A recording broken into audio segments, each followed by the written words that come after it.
ध्यान रखना है ना, जब खुद का संबंध किससे होता है, खुद से, जब खुद का संबंध किससे निकालेंगे आप, खुद से, तो उसे हम क्या कहेंगे, स्वतुल्य संबंध। ठीक है, ये सब तुमको ढूंढना नहीं पड़ेगा ना, ये सब ऑटोमेटिक पूरा क्वेश्चन में आता है, रिलेशन बन के आता है। ठीक है, यहाँ पे दो प्रकार के क्वेश्चन मिलेंगे आपको। ठीक है, पहले में तो ये समुच्चय बना के दे देगा, रोस्टर फॉर्मेट में दे देगा, बस उसको चेक करना है। ठीक है, लेकिन जब तुम खुद मानोगे तो खुद का संबंध खुद से तुमको प्रमाणित करना होगा। अगर आपने खुद का संबंध खुद से प्रमाणित किया तो स्वतुल्य संबंध होगा, और अगर आपने पहले एक संबंध दूसरे से मान लिया और दूसरे का संबंध आपने पहले से दिखा दिया तो इसका मतलब सम्मित है।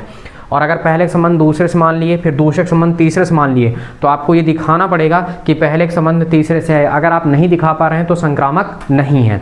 ठीक है, एक बात और, ये मैं पहले ही बताया था फिर भी बता रहा हूँ। ठीक है, कि यदि पहले का संबंध दूसरे से है, ठीक है, और दूसरे का संबंध किसी और से नहीं है, इस केस में भी संक्रामक होता है। इस केस में भी क्या होता है, संक्रामक।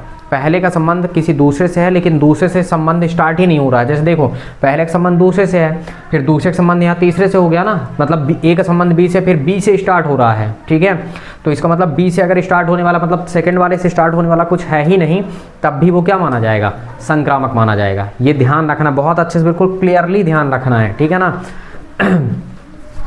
क्योंकि जानकारियां बिल्कुल ट्रांसपेरेंट होना चाहिए। ट्रांसपेरेंट का मतलब समझ रहे हो ना, आर पार बिल्कुल देख सको आप। ठीक ना, बिल्कुल क्लियर सारी जानकारी होनी चाहिए। चलिए चलते हैं आगे। ठीक है, तो यहाँ तक क्लियर है ना आपका। और जिनमें ये तीनों संबंध पाया जाएगा उन्हें हम क्या कहते हैं, उसे हम क्या कहते हैं, तुल्यता संबंध के नाम से जानेंगे। ठीक है, चलिए बैक करिए। अब देखो, ये तुम्हारे पास पहले टाइप का क्वेश्चन है। ठीक है, यहाँ से कैसे लिखना है और क्या करना है, ये जानकारी आपको यहाँ से मिलेगी। ठीक है, देखिए कैसे आपको लिखना है।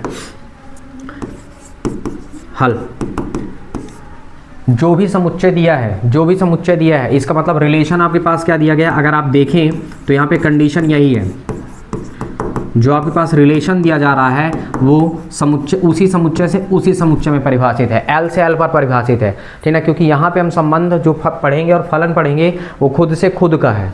ठीक है, ध्यान रखना, यानी ए से ए का, जैसे समुच्चय मान लो ए है ना, तो ए से ए का चलेगा यहाँ पे। ठीक ना, जैसे अपन संबंध निकालते हैं तो ए से बी का निकाल सकते हैं, ए से बी का, सी से सी का, डी से सब का निकाल सकते हैं, लेकिन हम सबका नहीं पढ़ रहे हैं। हम ए से ए का, बी से बी का, सी से सी का, खुद से संबंध पढ़ने वाले हैं।